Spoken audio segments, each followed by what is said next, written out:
Hello, welcome everybody, welcome to my channel. My name is Chrissy and today I'll be giving you a prediction reading this afternoon for the 3rd of October. Gosh, I've got to think which day it is. Now I'm outside, I've been mowing today, doing a bit of gardening. I thought it's so beautiful, it's lovely, it's spring today, the weather's warming up.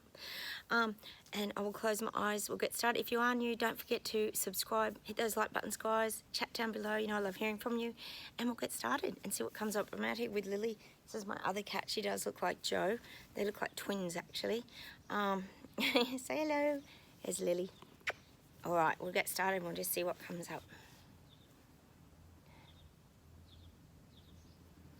God, the guides are saying we have to find that forgiveness. Look, I know this is really hard. I just had my sister here, as you guys know, and this is really hard to forgive the journey that we've had. And the guides keep saying to us that we have to forgive the hurts that we've been through. And I know it's really hard, but we have to somehow forgive those hurts because we've got to keep moving forward. And that's what the guides are saying to us.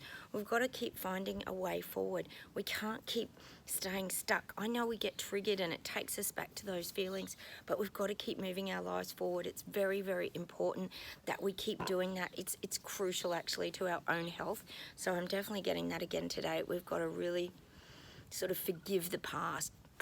You know, I say not, it's not really about forgiving the people because we know a lot of them are still stuck in that narrative. We have to forgive the past. So it's kind of, I guess you could say in our case, it's the forgiveness is about sort of cutting the ties, like, and letting go of the past, letting that all go. Because that's how we free ourselves and sort of live again by disconnecting. I guess it's that detachment again, if you think about it. I'll just see what else we get today. Hang on a sec. God, people just want this all to be over. They do.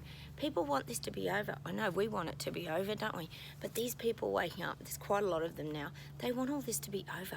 They don't want crap to keep coming at them. I know you've got winter over there in Europe and Canada and America and all these places. And things seem to be coming at people again around the V/flu. People don't want it anymore. They're just getting tired. And you got to think about it too. A lot of these people are sick of being sick because there's a lot of people who have had and now they're getting CV, what, 2-3 times? God, even is it the CEO of Pfizer even had it twice? You got to laugh, haven't you? But all boosted and jabbed and everything for it.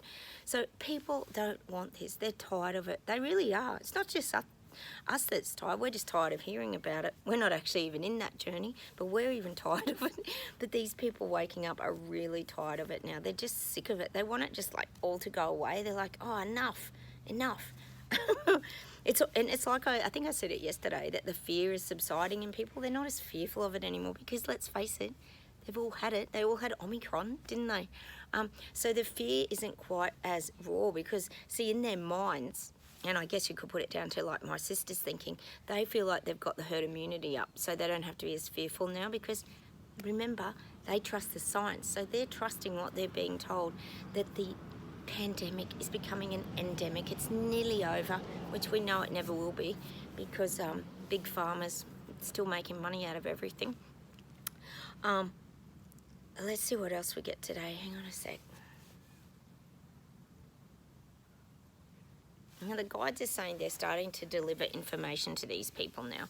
So these people who are in denial and who have turned their back and don't want to know about anything are getting the information delivered to them. They are. They're showing me the parcels arriving on their doorstep, which to me means the information is being filtered to them. So they might hear somebody talking, they might get something on their feed. They're going to have their aha wake-up moments. I always talk about that. Sorry, I've got a very floppy hat today, guys. Well, it stops me getting burnt, especially after winter. You're a bit lily white after winter. So I'm getting that they're going to get the information starting to feed to them. Now, it may not be around, as I keep saying, the jab, because we know there's a mass formation psychosis for that, which is very, very deep.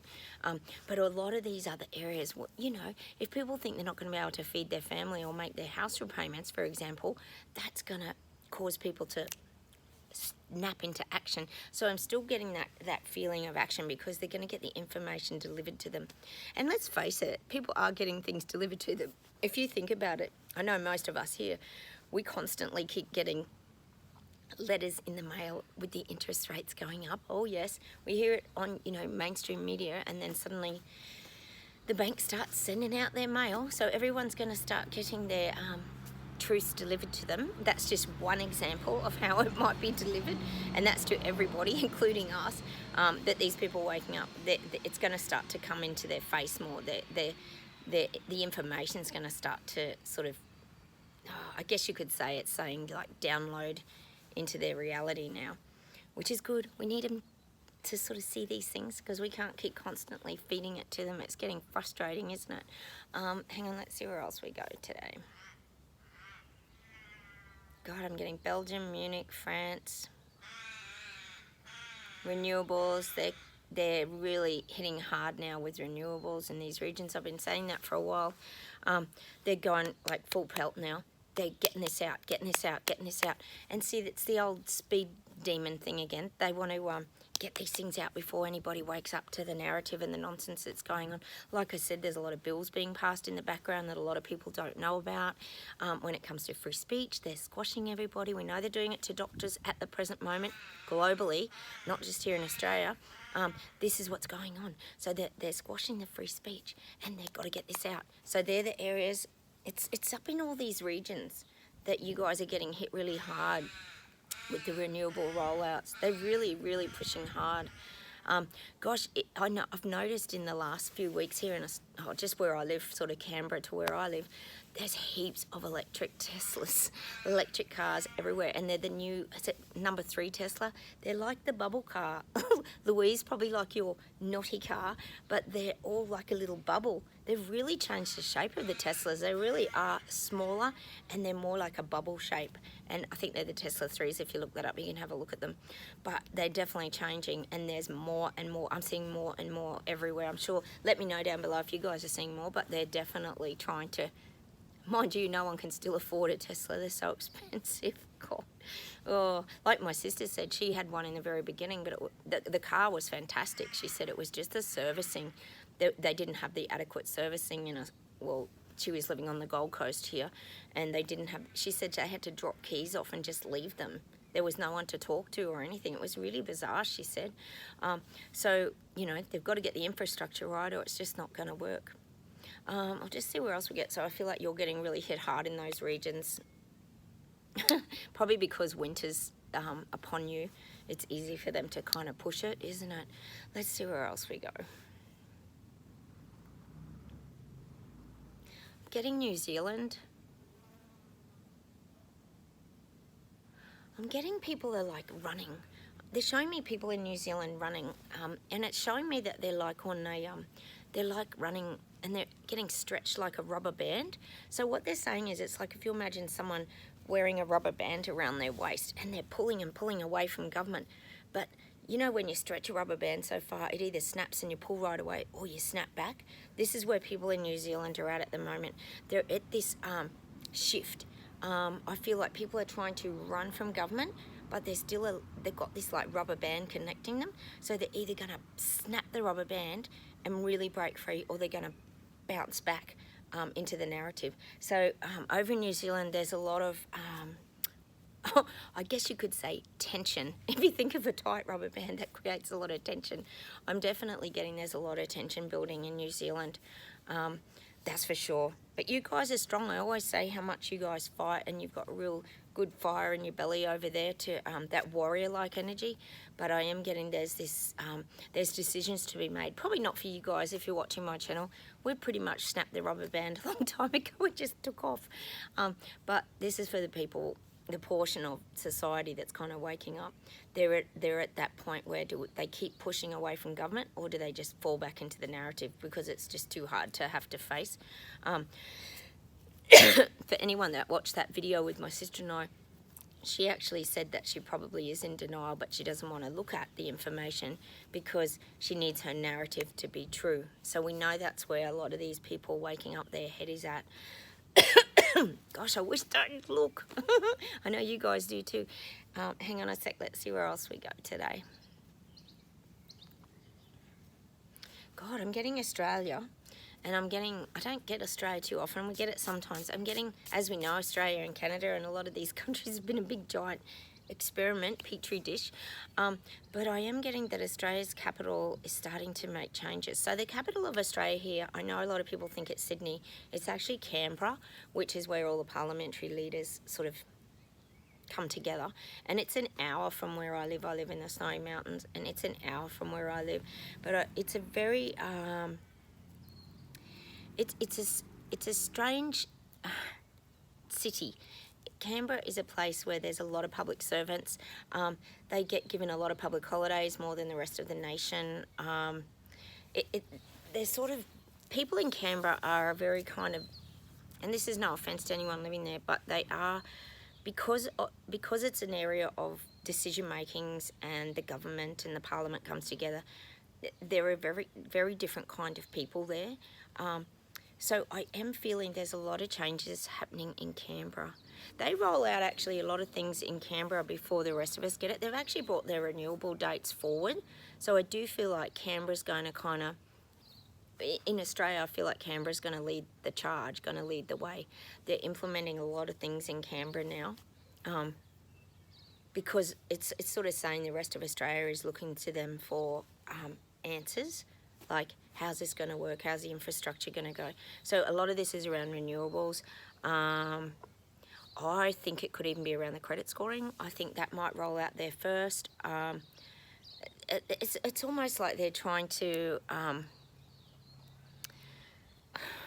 It's sounding they're trying to prove themselves and how good they are at doing this. Like, these are the parliamentary government leaders. We know that they're competitive and they're always trying to outdo each other. So I do feel like Canberra is going to be this city that everyone's going to have to look to. Oh, Canberra's already got their renewables. Like, wow. And this is the image they're trying to portray. So they're trying to put Canberra on a pedestal.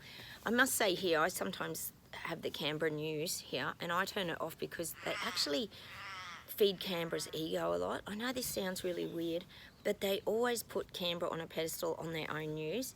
For example, this is an example, when we had the severe bushfires here, and these were all through New South Wales, they actually said that Canberra had the worst smoke in the whole of the world during these bushfires. Like, it didn't even make sense to anybody because our region and all down the coast had far worse fires. Canberra only got the smoke from the fires. They only had a few little fires on the outskirts. They did have one really bad fire towards the end, but they kept saying how they had it worse. They had the worst measurement of smoke in the world, not just in Australia, in the world. Now this is an example. So this is how they always try and put Canberra sort of up there. So I feel like they're going to be the first ones. That's why they brought the dates of their renewables and everything forward. So I am seeing that for Canberra. They're going to be really sort of put on the map in Australia. You guys might hear that overseas too. We know it's always going to roll out in Sydney, but Sydney's a very chaotic kind of place. So I am feeling that Canberra's going to become the first rollout of everything, really. Yeah, that's what I'm getting. Let's see where else we go. That might even be for Canberra too, that cashless society. They might really try and push that there, because Canberra has very different rules to the rest of New South Wales. It's very strange. It's like this little city that sits on its own. It's very bizarre how that works, isn't it? They're very detached from the rest of New South Wales. Let me see where else we go today.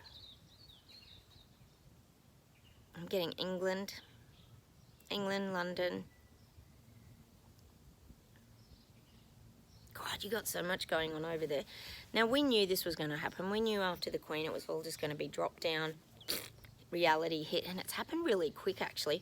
I thought you might have a couple more weeks of respite, but unfortunately it's all go. And it sounds like over there that Liz Truss has got people offside.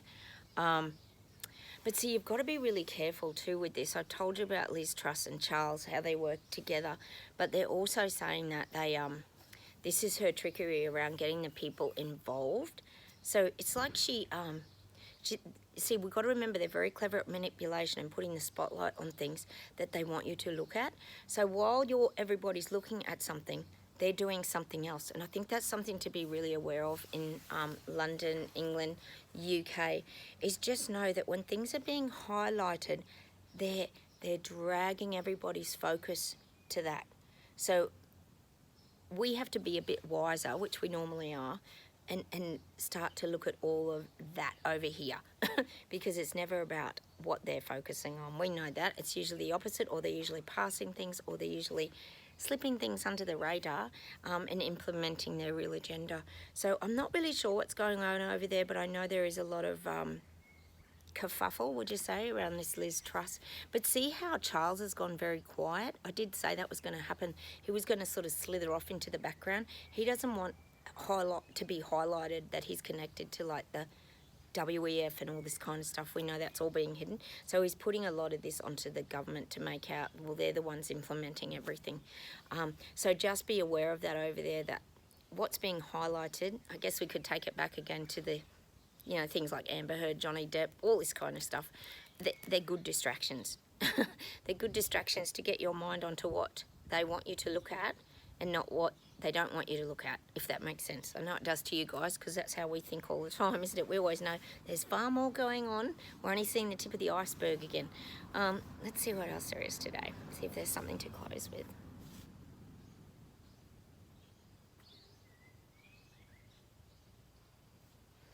God, I'm getting the Beatles song. I'm getting the Beatles song, I Want to Hold Your Hand.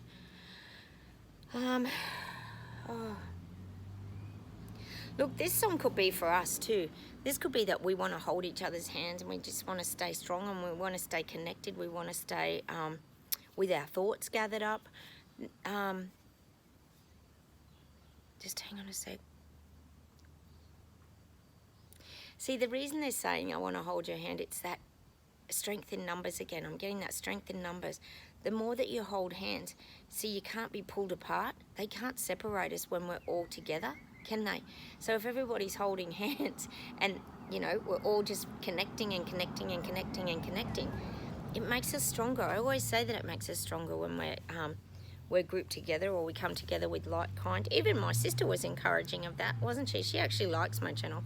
She knows that it's really good for me and like probably good for you guys as well. She understands that people have different realities. She's quite open to that, as we are as well.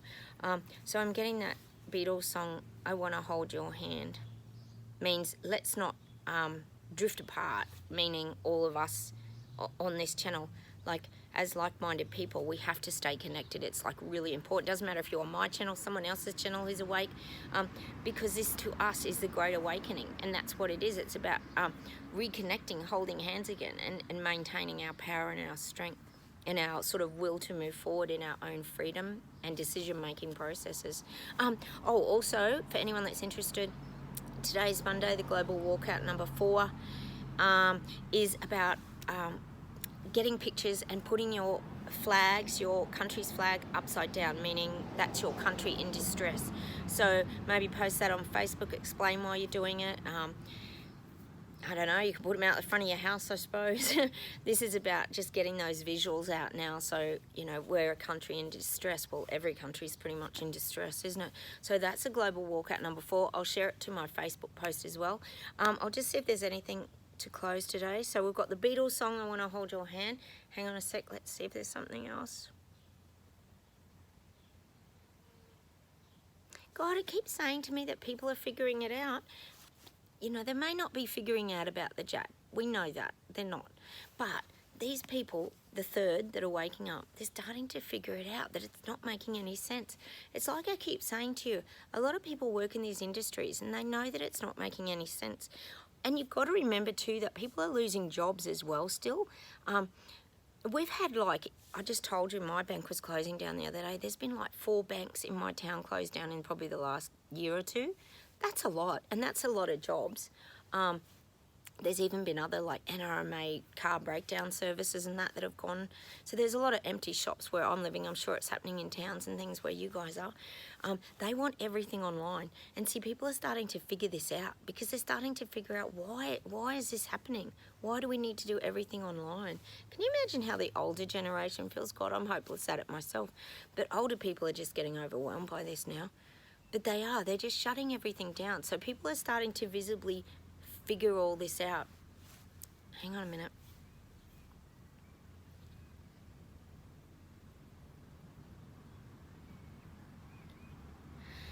Hang on, hold the fort. There's something they're trying to get to me.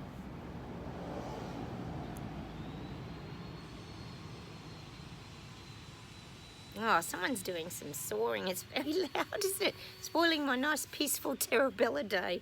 Hang on, I've been mowing myself today, so I can't talk. Yeah, they're just kind of saying, walk to the beat of your own drum. That's what I'm getting today. Like, walk to the beat of your own drum. Don't walk to the beat of government's drum. We know they try to vibrate and get us drawn back in and all this garbage, but we have to keep walking to the beat of our own drum. It's very important. Hang on a second. Because the guides are saying all this is a big illusion. All this is a big illusion. Everything's an illusion. The reset's an illusion. The jab movement's an illusion. Everything's an illusion. So this is why it's so crucial that we bring ourselves back to that living in the now moment and being here out in nature, enjoying every day, just living. I actually got a really good tip from someone years ago. I think it was when I went through the dark night of the soul. Someone had some really good advice for me, and they said that what you do is you live, this is around living in the now, and it might help you guys as well. You live from like sections of the day. So they actually taught me how to break it down. So you go till like 11 o'clock. So if you're feeling really depressed or grieving or something like that, you just push through to a time. So you might push through to 11 o'clock, and that's how you do it. And then you go from 11 till 2, and then you might go from 2 till 5. And so you're working in like portions of the day, so you're breaking that up. And that's a really good way of learning to live in the now as well. You sort of set your little goal for the day, like, you know, at 11 you might stop and have a little break, and then you get up and you get going again, and you do another couple of hours. And I thought that was really good advice. So, you know, for example, me, I might come out and mow, you guys might do something else, then you have your little break, then you keep going through the day. So you move your day through portions. So as long as you get through to that time, and then you regroup, and then you reset your time again, that's another way of living in the now and not getting yourself all overwhelmed, thinking I've got to do this, and this all in one day. You break things down into like smaller portions, and that's another way of learning to live in the now. I thought that was a really good tip actually when I was going through a really, really dark, difficult time, because I've been through depression myself, and I know a lot of you guys out there have. We're in very different places now. And for some weird reason, this actually made us grow, didn't it? Well, I'm going to say goodbye. My husband's just pulled up to keep doing the mowing, and I will come on and talk to you guys tomorrow. Take care. Have a wonderful day. We've got a public holiday here. It's Labor Day. And I will say goodbye from Australia. Don't forget to subscribe, hit the like buttons, and I'll talk to you soon. Bye, everyone. Bye from Australia. Bye.